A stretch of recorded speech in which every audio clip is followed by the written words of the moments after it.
भारत की शरण में आया पाकिस्तान। निकल गई पाकिस्तान के विदेश मंत्री बिलावल भुट्टो की सारी हेकड़ी। बिलावल भुट्टो जरदारी जिस तरह से एससीओ समिट में शामिल होने के लिए भारत आ रहे हैं, उससे ये साफ हो गया कि पाकिस्तान का गुरूर पूरी तरह से टूट गया। और सिर्फ टूटा ही नहीं, बल्कि पाकिस्तान अब पीएम मोदी और भारत के आगे नतमस्तक हो गया। दुनिया भर से भीख नहीं मिलने के बाद पाकिस्तान अब अपनी कंगाली मिटाने के लिए भारत की शरण में आ गया। बिस्मिल्लाहिर्रहमानिर्रहीम, अस्सलाम वालेकुम। आप यूट्यूब चैनल देख रहे हो, मेरा नाम है अब्दुल रहमान। नाज़रीन, आज 4 मई है। पाकिस्तान के जो हमारे फॉरेन मिनिस्टर हैं बिलावल भुट्टो साहब, वो इस टाइम गोवा पहुंच चुके हैं और इंडिया एससीओ समिट में शिरकत के लिए शंघाई ताउन तंजीम G20 भी से कहा जाता है। अब उन्होंने जाते हुए कहा है कि जी मैं सिर्फ़ और सिर्फ शंघाई ताउन तंजीम में शिरकत के लिए जो है वो जा रहा हूँ और मेरा मकसद ये था कि मैं हमारी जो रुकनीत है हम उसके लिए जो है हर जगह जा सकते हैं।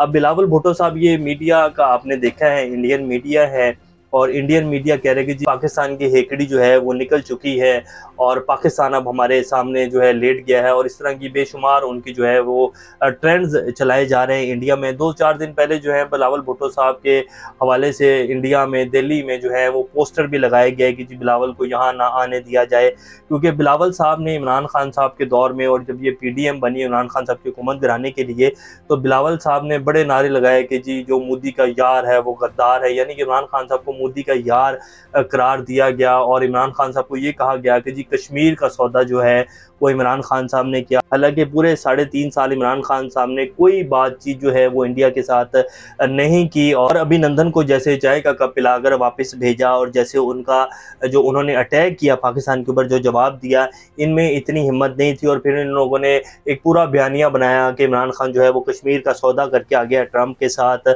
और मोदी का जो यार है वो गद्दार है। तो इसी वजह से अब जो है बिलावल भुट्टो साहब के, फिर जो मोदी साहब हैं उन्होंने भी काफ़ी बयानात दिए बिलावल भुट्टो साहब को लेकर। तो अब बिलावल भुट्टो साहब जो हैं ये उनकी क्लिप्स चल रहे होंगे बड़े खुशगवार मूड में वहाँ जाकर, जी हम आए हैं, हम शंघाई ताउन तंजीम में आए हैं और हम जो है बाहमी ताल्लुकात चाहते हैं, और इस तरह की जो है बड़ी मीठी मीठी लगी लिपटी जो है वो बातें कर रहे हैं। कल जो है चाइनीज़ वज़ीर ख़ारजा का दौरा भी जी पाकिस्तान हो रहा है और ये पहला दौरा है उनका जब से वो वज़ीर ख़ारजा बने हैं। चाइना के नए वज़ीर ख़ारजा आए हैं और उनका ये पहला दौरा है पाकिस्तान का। उसके हवाले से भी डिटेल्स आपके सामने रखते हैं। लेकिन जो बिलावल साहब जो हैं वो क्या कहते हैं, उन्होंने ट्वीट भी किया है जाने से पहले। वो कहते हैं कि on my way to Goa, India will be leading the Pakistan delegation at the Shanghai corporation organisation CFM. My decision to attend this meeting illustrates Pakistan strong commitment to the charter of SCO. और कह रहे हैं कि जी मेरी जो सिर्फ इस meeting को अटेंड करने का मकसद ये है कि हम SCO के साथ हैं और हमारी रुकनीत है शंघाई ताउन तंजीम में, तो इसलिए हम जो है ये विज़िट करने जा रहे हैं।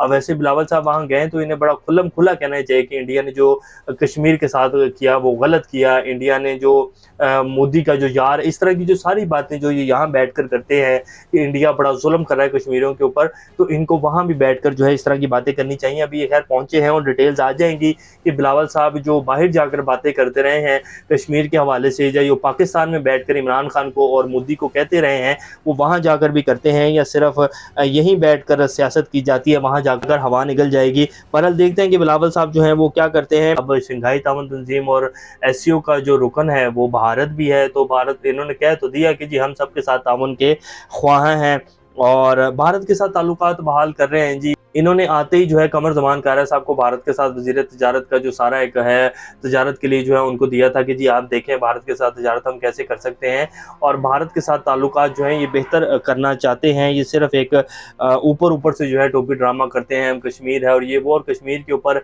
इमरान खान साहब जो कह चुके हैं और जो हामिद मीर साहब के बयानात पढ़े और जो हमने आपके सामने रखे भी हैं कि जनरल बाजवा साहब की क्या पॉलिसी थी कश्मीर के ऊपर, वो भारत के साथ किस तरह ताल्लुकात अच्छे करना चाहते थे, और इमरान खान के होने की वजह से बाजवा साहब की जो पॉलिसी थी वो आगे नहीं चल पा रही थी। हालांकि बाजवा साहब को पता था कि जिस दिन कश्मीर के ऊपर जो उन्होंने उनकी ख़ास एक हैसियत ख़त्म की और इंडिया ने अपनी फ़ौज जो है वो कश्मीर के ऊपर भेजी और कर्फ्यू लगाया पूरे कश्मीर में, वो सब कुछ बाजवा साहब को पता था। और बाजवा साहब ने तो बाकायदा मोदी साहब का विज़िट जो है वो डिसाइड किया हुआ था, जिसका इमरान खान साहब को पता ही नहीं था। और इसके हवाले से इमरान खान साहब ने भी इस बात की तस्दीक की है कि हामिद मीर तो कुछ भी नहीं बता रहे, मुझे तो बहुत कुछ पता है और अगर मैं बताने के ऊपर आया तो पाकिस्तान की जो है वो बड़े इंटरनेशनल लेवल के ऊपर बड़े मामला जो हैं वो ख़राब हो जाएंगे। तो अब देखते हैं कि हमारे जो बिलावल भुट्टो साहब हैं वो किस तरह की तोपें जो हैं वहाँ चला कर आते हैं। लगता नहीं है कि ये तोपें चलाएंगे और इनकी इतनी अहलियत नहीं है। ये हर बंदे का काम नहीं है। शाह महमूद कुरैशी जैसा फॉरेन मिनिस्टर जो है वो पाकिस्तान में कभी कभी आता है, और इसी तरह इमरान खान जैसा लीडर भी है, ये दोबारा नहीं आ सकता। फॉरेन पॉलिसी जितनी पाकिस्तान की पीटीआई के दौर में आज़ाद थी, पाकिस्तान की तारीख में कभी इतनी पाकिस्तान की फॉरेन पॉलिसी जो है वो आज़ाद नहीं रही। इसी वजह से ये सब कुछ जो किया गया पाकिस्तान के साथ, ये उसी का नतीजा है और उसी की सज़ा जो है वो पाकिस्तान को भुगतनी पड़ी है। तो कल जी चीन के जो नए वज़ीर ख़ारजा हैं वो पाकिस्तान का दौरा कर रहे हैं, और चीन और सऊदीया पाकिस्तान के साथ जिस तरह चल रहे हैं, अगर ये बिल्कुल साइड के ऊपर हो जाए ना, जिस तरह बाकी दुनिया के ममालिक जो हैं वो साइड के ऊपर होकर खड़े हैं, तो पाकिस्तान जो है वो फिर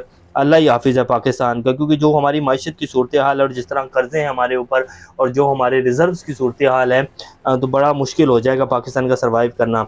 वफाकी वज़ीर मनसूबाबंदी एहसन इकबाल साहब जो हैं वो मिन्नतें तरलों के ऊपर लगे हुए हैं, क्योंकि शहबाज शरीफ साहब ने भी बड़ी मिन्नतें तरले की, फिर इसहाक डार साहब ने भी बड़ी मिन्नतें तरले की, तो अब उन्होंने ये जिम्मेदारी जो है एहसन इकबाल साहब को सौंपी है।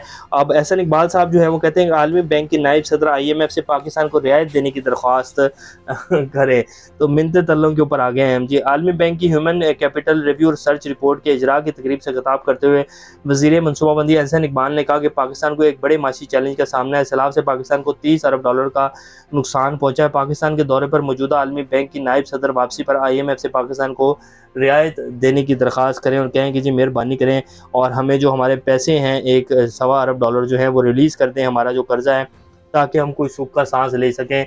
और ये इतना कर्जा आने से भी कोई सुख का सांस नहीं आना जी, जहाँ ये पाकिस्तान को ले गए हैं। ख्वाजा आसिफ साहब ने बड़ा एक अजीब मुतालबा कर दिया है जी, और चौधरी फवाद हुसैन साहब उसके ऊपर क्या कहते हैं।